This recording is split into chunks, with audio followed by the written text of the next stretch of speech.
The topics and opinions expressed in the following show are solely those of the hosts and their guests and not those of W4CY Radio, its employees, or affiliates. We make no recommendations or endorsements for radio show programs, services, or products mentioned on air or on our web. No liability, explicit or implied, shall be extended to W4CY Radio, its employees, or affiliates. Any questions or comments should be directed to those show hosts. Thank you for choosing W4CY Radio.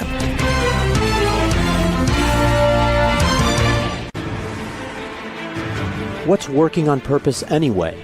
Each week, we ponder the answer to this question. People ache for meaning and purpose at work, to contribute their talents passionately and know their lives really matter.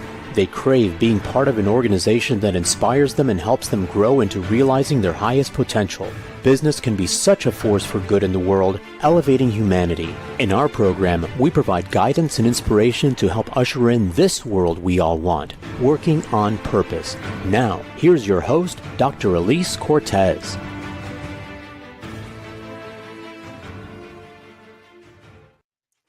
Welcome back to the Working on Purpose program, which has been brought to you with passion and pride since February of 2015 already. Thanks for tuning in again this week. Great to have you. I'm your host, Dr. Elise Cortez.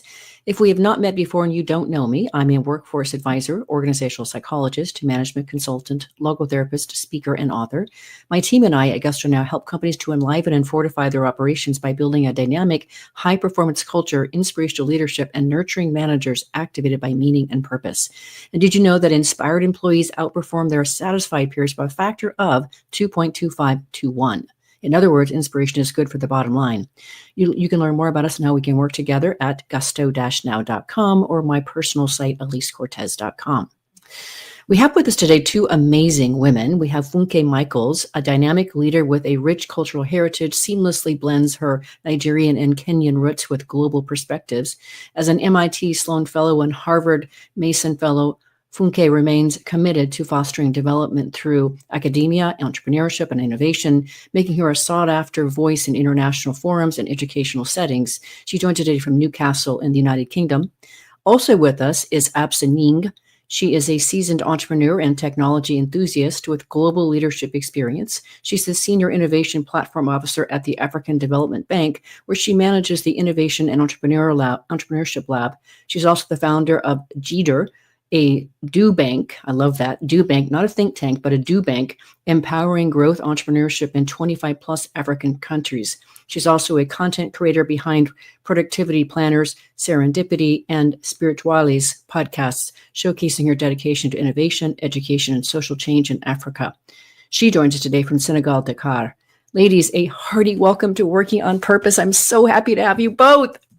Yay. Thank you. Slightly enthusiastic to have you here. Now let's celebrate this beautiful thing that the two of you brought into the world. Look at this beautiful book. It's gorgeous. We'll get into more of really why I think it's so clever and special and distinctive as we go. But let's just first let our listeners and viewers who haven't met you or known you quite yet the way that I have, just get a little bit of glimpse of each of your backgrounds. If you could just talk a bit about your early work, your leadership experiences, and why they contributed to you wanting to write a book that is anchored in what we can learn from Mother Nature. I always say that I've been fortunate to work with amazing women. And our presence here is a testament to that, because I used to work with Absa. We worked together on the team at Samsung. And learning from people is the key to leadership, really.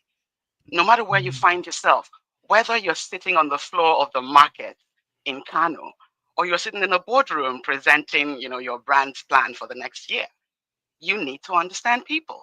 And I believe that all the places I've worked in, at one point or the other, I have been fortunate enough to be in the company of amazing women. They've held my hand. They've given me shoulders to lean on. They've given me shoulders to climb on to get ahead. Many of them are lifetime friends, as well, Absa's here to testify. So I think that for me, this book came out of what I've seen, what I've received, and what I sought to give. Every class that I taught, I looked up for women like myself, people who wanted to do something and do it differently. And I think that's why Absa and I became friends, because I walked into the office and I saw someone that I could relate with. And it makes all the difference in the world. Sure does. Yeah, and echoing what Funke just said, there is an amazing journey that we also need to start developing right now. It's that inner conversation with oneself. Thank As you. women, should we be in business or as a mother or as a woman or as a wife, we tend to doubt a lot. And I think it's always good to be reminded of how strong we are. And that inner conversation needs to start early enough because at no point of time at school or even within our own families, we're told or reminded that we need to have that conversation with ourselves to be appreciated. And it's a tough conversation, by the way, and you'll discover that in the book, but it starts with that beautiful, if I were to use that analogy with the mother nature, the caterpillar transformation is very tough. It's not easy. Right. We see the butterfly and all, but it requires that we ask ourselves the real question. And I hope we'll have the opportunity during this podcast to also develop few of the techniques we've used during that journey, Funke and I, and that we are mentioning in the book. Mm. I want to celebrate something that's in your book as well that I just experienced as well last week. I had the opportunity to MC a women's conference called Thrive in 25. It was in Chicago last week. And our keynote speaker is a woman named Erin Gallagher. And her whole thing is she has a book coming out in October called Hype Women. And it's something about spearheading the karma economy. And essentially what she's putting forth is, we as women have an opportunity to support each other and also to influence each other in terms of how it is we choose, with whom we choose to do business. And when we choose to do business to support other women, now we strengthen their economies and give a greater voice to them. And I think that also speaks to a lot of the spirit of what I got from your book. Yes? Volume. Well, more to come on Erin Gallagher. She's amazing. Okay, so one of the things that I thought was really interesting, Absa, you talk about when you were working at P&G, it was an extraordinary experience for you. And you said it was one of your very first journeys through human capital development. And I really appreciated, because I do so much work helping organizations build their culture and their leadership, that they had a motto that they really stood behind, that really meant something to you and shaped you. And that motto was promises made, promises kept. Yep. Can you Yep. how that experience formed you and why it was so important to you? No, starting with P&G, and first of all, I've had the chance, it was an extreme honor of working for companies that are centuries, right? 100 years and above, which means that ethically, we're talking about sustainability. And working for P&G has been an extraordinary experience. My very first journey as a professional, and I get in that office and I see that, this sentence, promises made, promises kept. To me, it didn't mean much until I started embracing the values of the company. It went beyond a motto, really. It was really, it was not a slogan. It was something I really wanted to live by. And I saw how the company was honoring commitments and how we were developing people, how beside the fact that we were trying to sell something, we were also trying to have a huge sense of responsibility in the countries that we were covering. And for me, it goes back to that connection I was talking about. How do you connect to values and purpose? These values that drive you in a way or in a context that you can even strive beyond the storms and few of the crises that you might be going through. And for me, it was important because I was extremely young when I joined Procter & Gamble. And that's how my leadership journey started, with integrity and commitment. And now that I'm working for the public sector, I'm dealing with government. Now more than ever, I can really value the sense of having promises made, promises kept, even to the citizens that we're trying to serve in the countries and the governments we're trying to support. And life is all about that at the end of the day. If we don't have values, if we don't nurture ethics in this world, so what do we have at the end of the day? I really got it as a through line. This is like the heartbeat of the company that you all could feel connected to. It informed how your heart actually worked. Yep. And I think that's so powerful. And I just couldn't help starting our conversation by celebrating that, because so many organizations are missing that, and they have an opportunity to create that anchoring force the way you experienced it, Absa. Absolutely. And I don't know which of the two of you this was. I think it might be you too, Absa, but that whole story that you talk about, and this is the value, this is the other thing about, pulling from talent from across the globe that has had wildly diverse experiences in their work experiences, how they grew up. But that story of, working in this city for your new job and then being under your bed because there was a robbery going on next door. Your mother actually called and you were, sly enough to be able to, not to concern her and just simply pass it off as fireworks. And you say that it really forged you as a leader and made you tough. I should say, who was that? Which of you, with the two of you, was that experience? That was me again. Yeah, okay.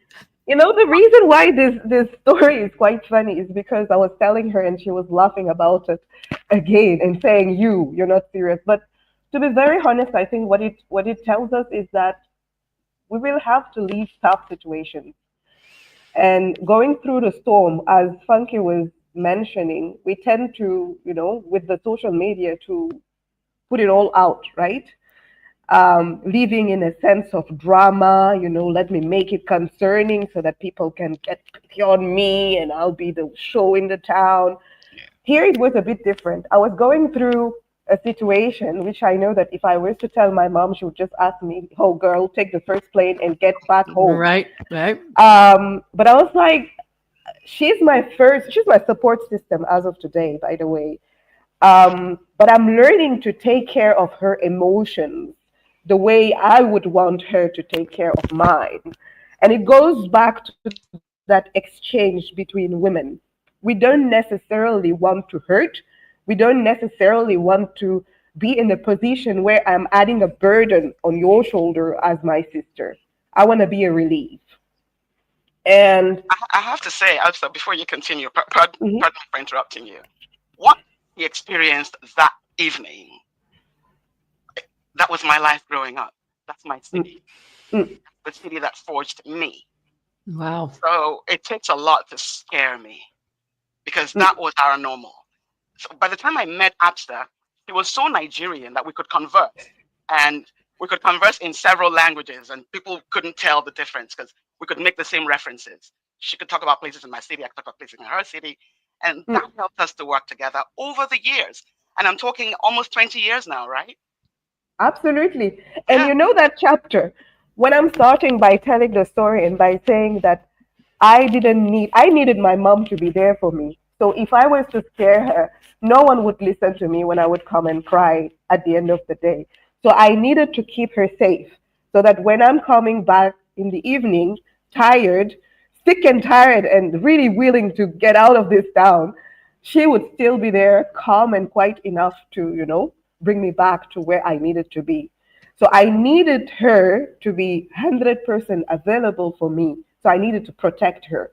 Now, the other side of the story that Funke has brilliantly presented, and I wanted to invite her at some point, I learned to be agile. When I came back in Dakar, I came with an accent, an English accent. They call it broken English because I had to break my perfect, UK style of English.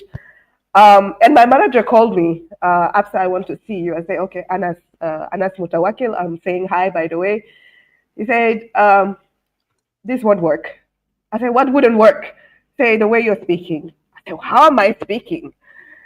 You're speaking English or something, but we don't get it. Remember, I live in Dakar, so it's a Francophone country.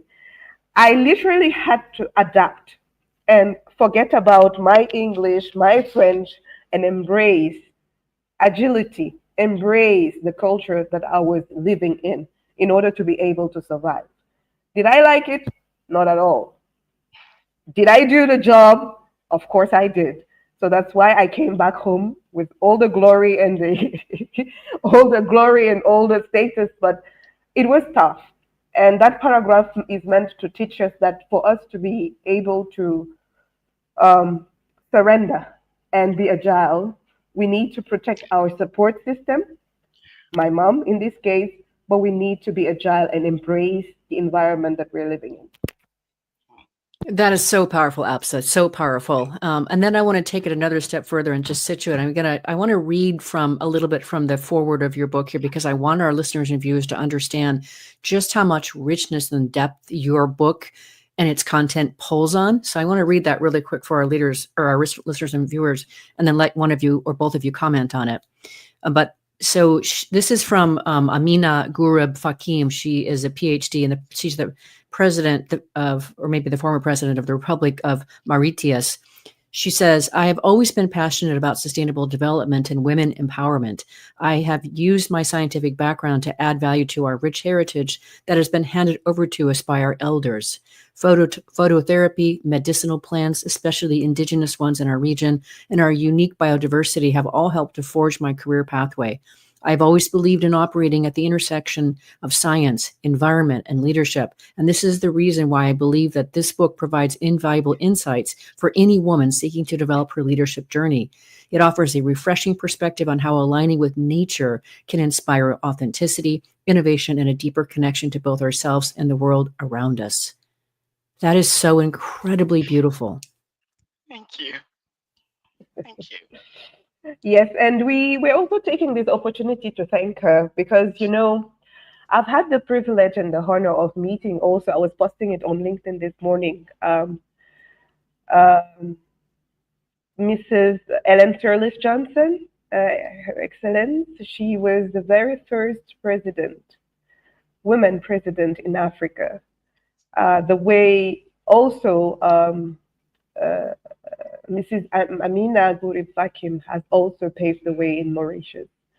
And what it tells us is that we have something in common.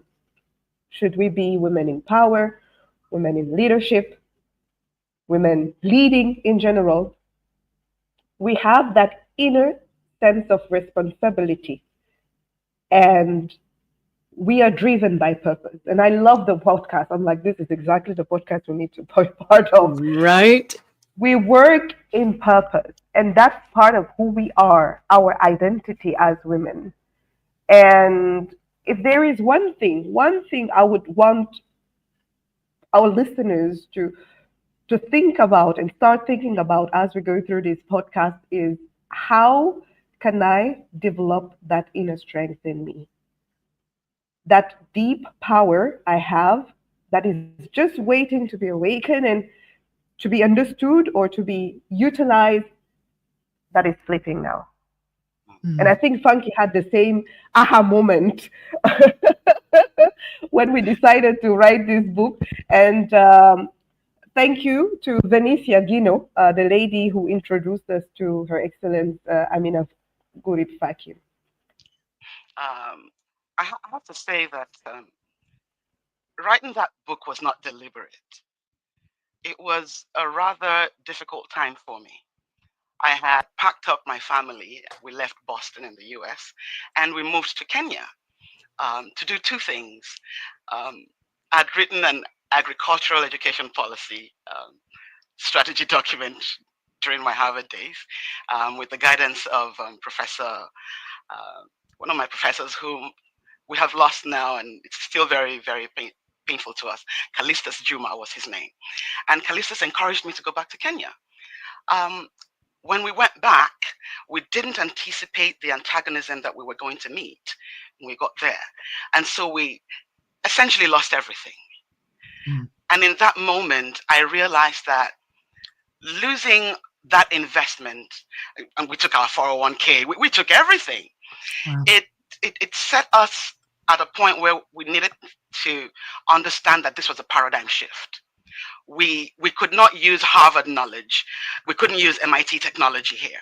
We had come to the land and we had to pay respects to the land and its people, understand its culture before we could begin to build. We needed to make that social foundation first. So then I decided to take my skills and invest them in the people. I went to teach, and technically I taught for free. While teaching, I met people who were entrepreneurs, young starters, restarters, upscalers, and they would ask for help. They couldn't afford marketing help, but I gave it to them. Now, at least some of these people would come and pay me in yogurt, in kegs of yogurt, in onions, in corn, in potatoes. Sure. And they were always welcome at my home. I had Masais who would bring me fresh milk. They'd bring it in the mornings. And I got a community. I got people.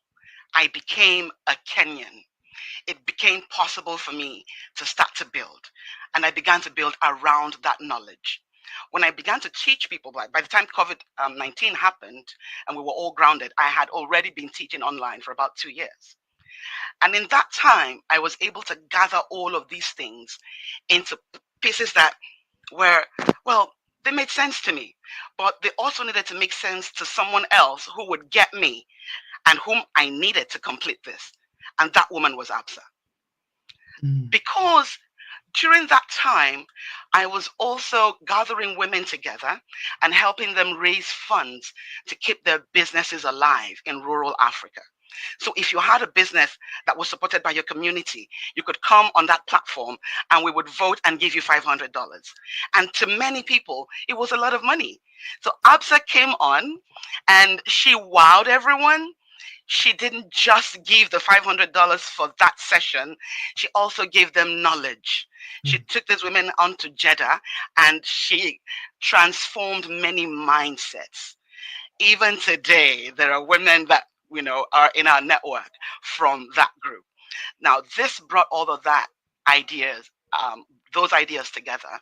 And so we sat down and I would write and send it to Absa. She would fill up and send it back to me. I'd be like, oh, wow. And then I'd write some more and then I'd send it back to her. And she'd be like, oh, yeah, we forgot to put that. And then she'd send it back. It was such fun to do this work. While we were doing it, we were also having children. And at some point, moving countries. It's taken us 3 years to get to this point, 3 excruciatingly painful for both of us in certain ways, yet very happy years, because this book is like a child in and of itself. It's seeing it develop and form and be birthed and be seen and being appreciated. Oh, that is so beautiful. I'm so grateful to know both of you. Let us grab our first break and let our listeners and viewers just let it sink in just really who it is that they're keeping company with for this particular almost hour. I'm your host, Dr. Elise Cortez. We've been on air with Funke Michaels and also Absa Gningue. They're 2 dynamic women who have been up to all kinds of things in their decades-long careers and are tapping into some really amazing knowledge and expertise that we're going to learn more about as we go along in the show. We'll be right back.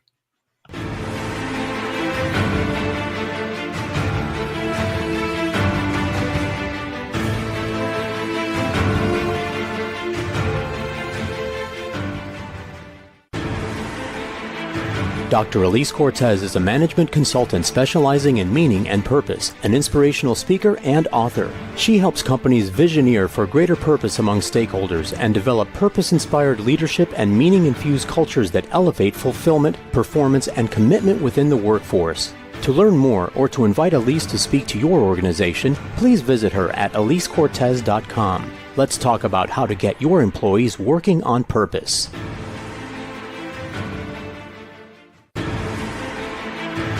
This is Working on Purpose with Dr. Elise Cortez. To reach our program today or to open a conversation with Elise, send an email to Elise, A-L-I-S-E, at elisecortez.com. Now, back to Working on Purpose.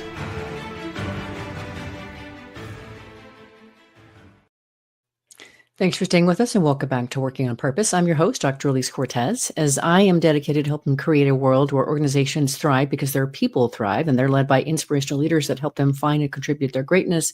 And we do business that betters the world. I keep researching and writing my own books. So one of my latest came out. It's called The Great Revitalization, How Activating Meaning and Purpose Can Radically Enliven Your Business. And I wrote it to help leaders understand the lay of today's very diverse and discerning workforce. What do they want and need to give you their best and want to stick around? And then I give you 22 best practices to fold into your culture to create that for them. You can find my books on Amazon or my personal site, elisecortez.com. If you're just now joining us, my guests are Funke Michaels and Absa Gningue. They are the authors of Modern Leadership Inspired by Mother Nature. So on that note, I really want to applaud you, as I did just before we got on air together, I'm so delighted by the unique way that you've crafted your book and the message in it. And you're celebrating, or I'm celebrating with you, this idea of learning and leading toward aspirational leadership. And so you provide an awful lot of different personas, perspectives, scenarios in your book. And then you also situate them around, I think it's 10 different animals.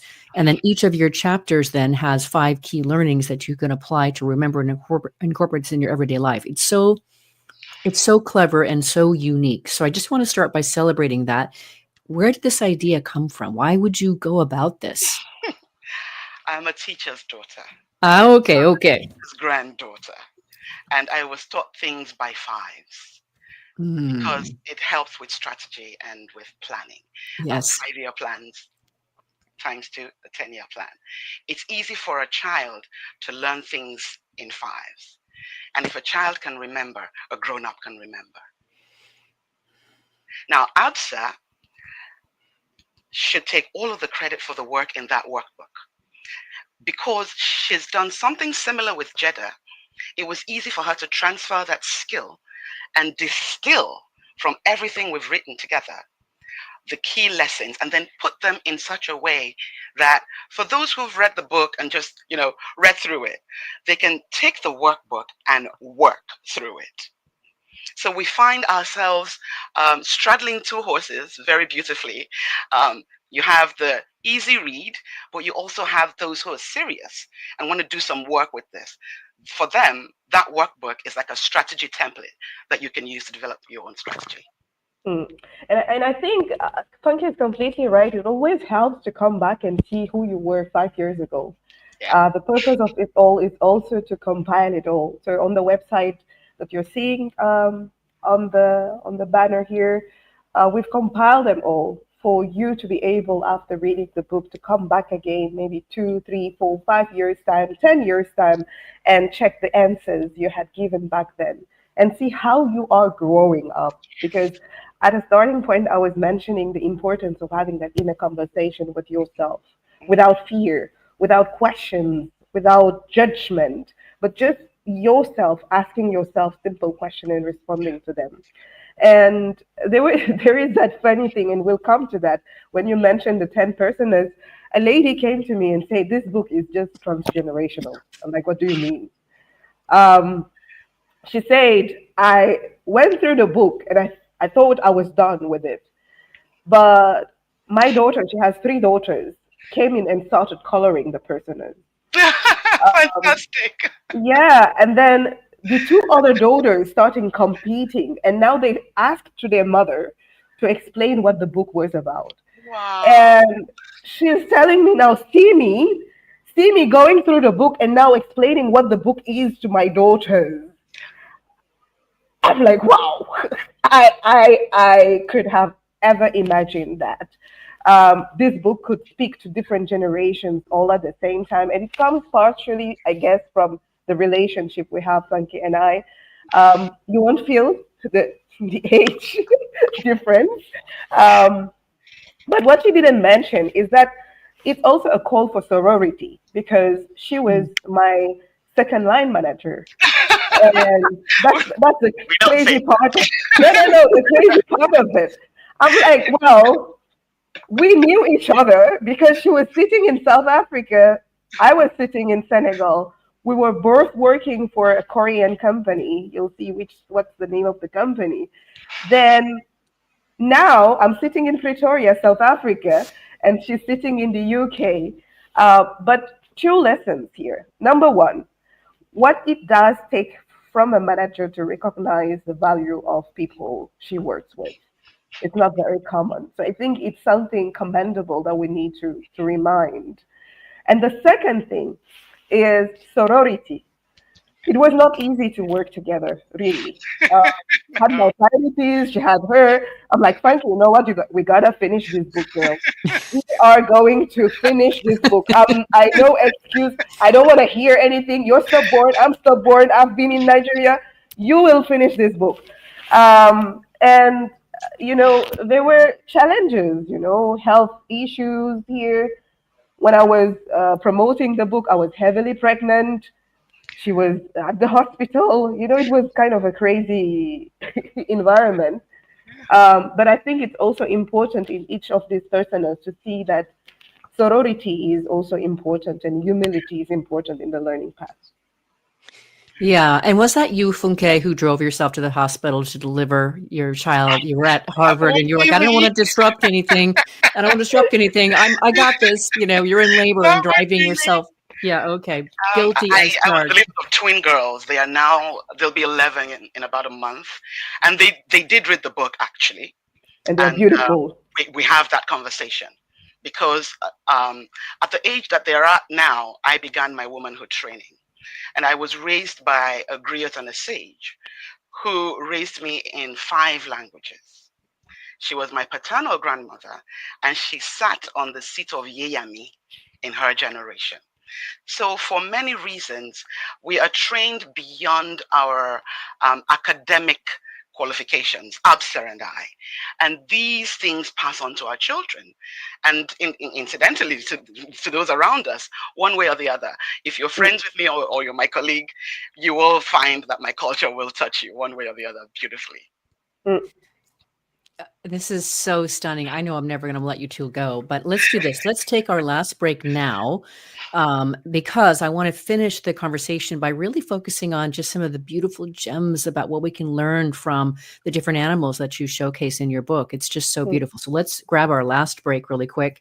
I'm Dr. Elise Cortez. We've been on the air with Funke Michaels and Absa Gningue. We've been talking a bit about just the richness of what informs this book's message and their own experiences, and really the idea of we're empowering women. We're helping to develop a sorority for them to connect into and grow from and draw strength from. So after the break, we're going to take you into this very rich experience of how they have derived key learnings for aspirational leadership from the various animals that they showcase. We'll be right back.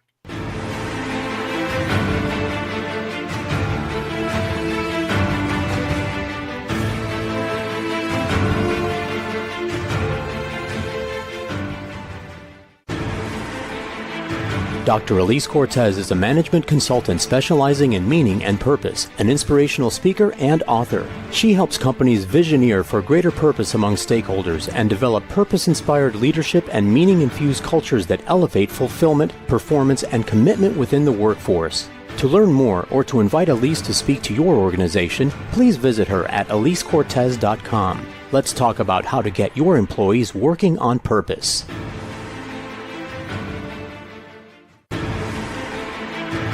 This is Working on Purpose with Dr. Elise Cortez. To reach our program today or to open a conversation with Elise, send an email to Elise, A-L-I-S-E, at elisecortez.com. Now, back to Working on Purpose.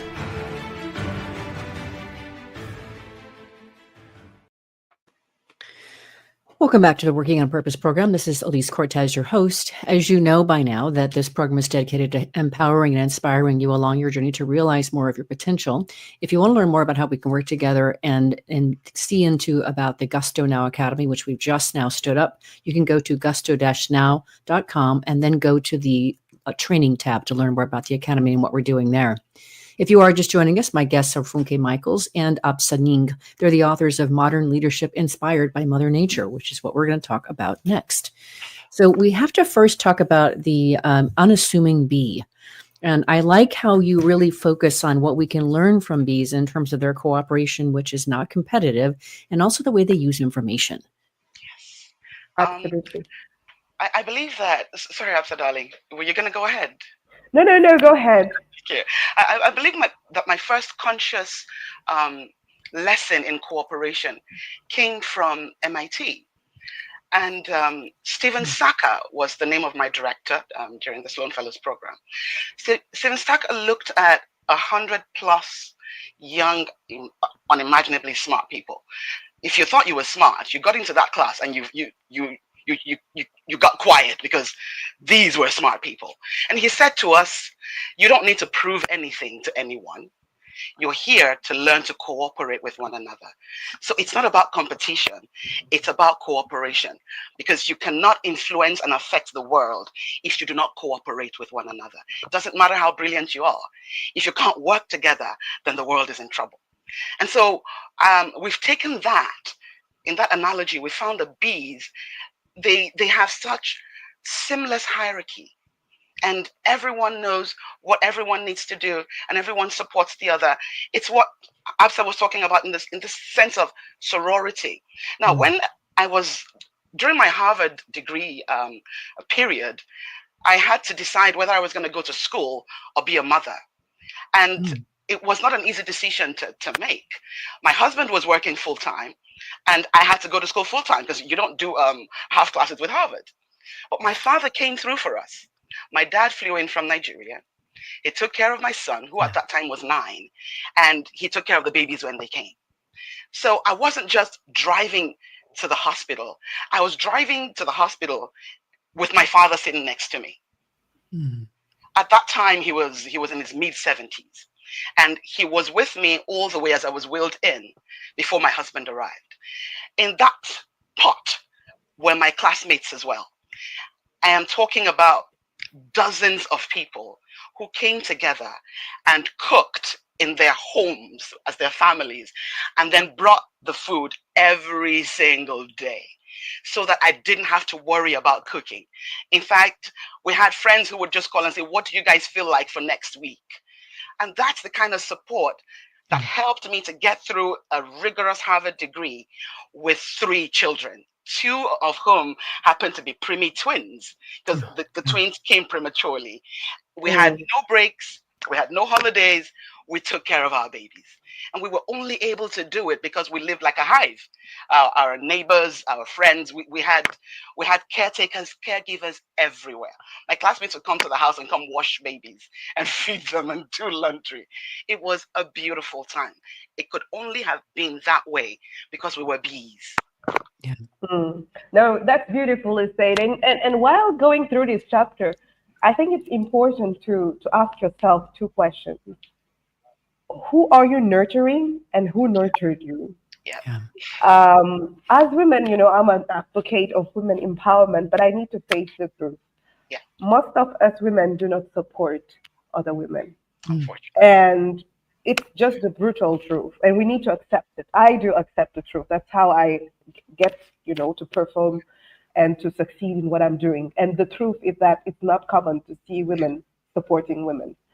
And after this chapter, the reason why I'm mentioning specifically the Nana Benz story, I consider them as an icon.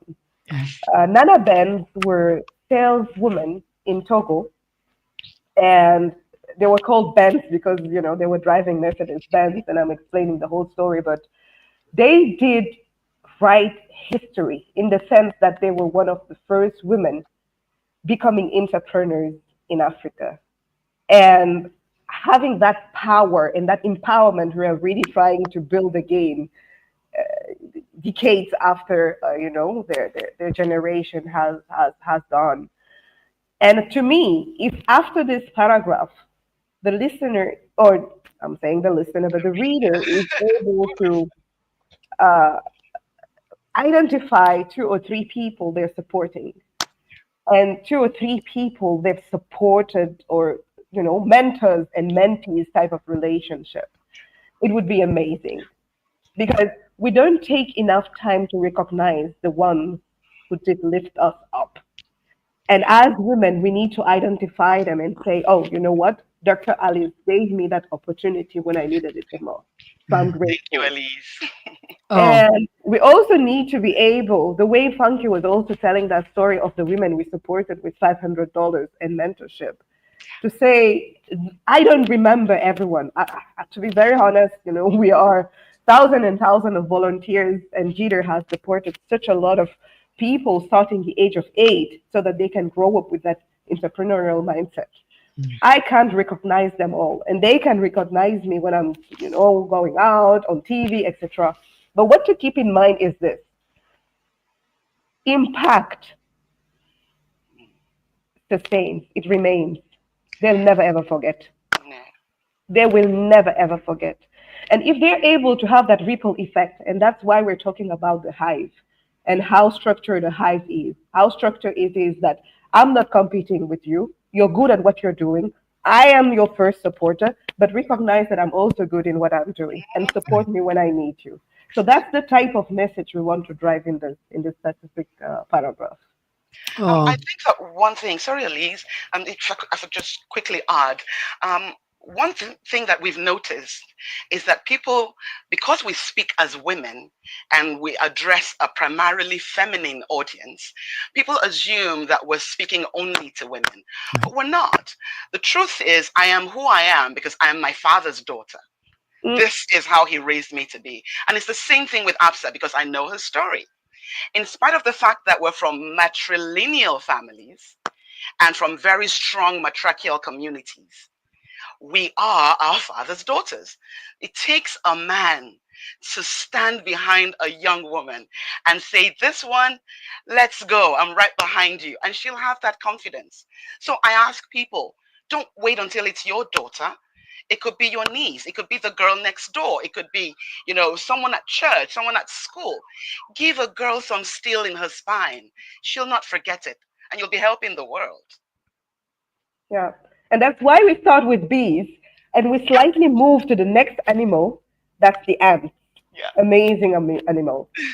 Well, I learned so much about nature, and I revere nature too. But just a couple things about the ant that I thought were interesting. Just I love that the message in there that you are not too small, and that ants can carry things on their head, and they can carry 4 times their weight. Yep. It just all kinds of amazing things that you think about this little humble ant can do. So let's hear a bit about what we can learn from the ant. I think for me, the biggest thing is the sharing. The fact that I can regurgitate of my knowledge, of my financial power, of my counsel, good advice, the benefits and harvests of my education, and I can share those with my sisters. Now, because I often say this to women that I meet, because people like myself have walked through doors like MIT and Harvard, the rest of you who are home can also walk through. So we have come with all that we've learned because Absa has walked in all of these places and learned from all of these places and gained all of this knowledge. Those who come behind also have it because she does.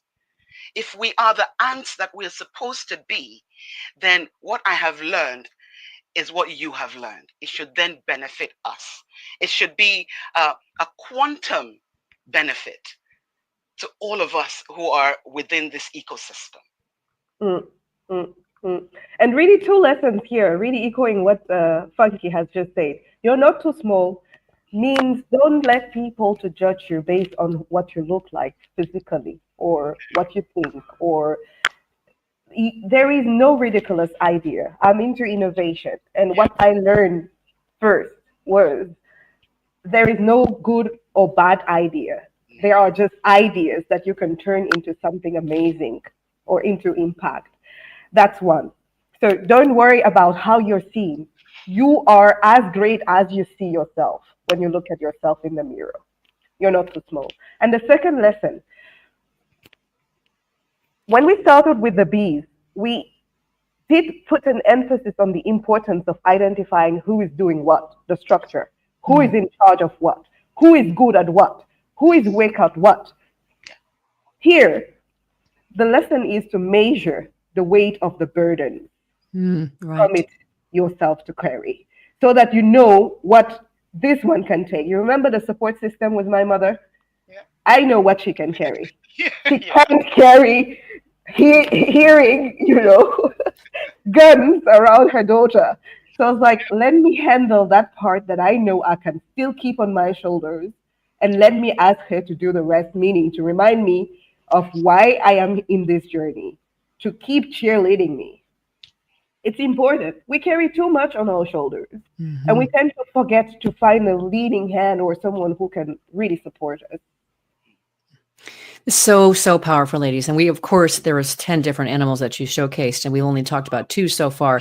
I have to talk about octopus, and if we have time, owls, a bit about each, because those are 2 animals that I just really, really revere.